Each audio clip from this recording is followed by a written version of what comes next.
शेतकरी मित्रांनो, राम राम. हे बघा, आपल्या शेळ्या आता पावसाळ्यामध्ये यांना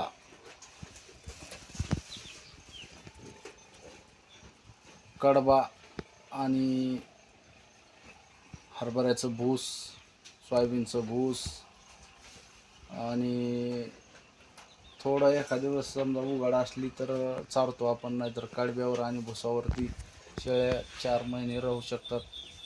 हे एका मित्रानं मला कमेंटमध्ये विचारलं होतं की म्हणे भाऊ, शेळ्या कडब्यावर आणि भुसावर पावसाळ्यामध्ये राहू शकतं का?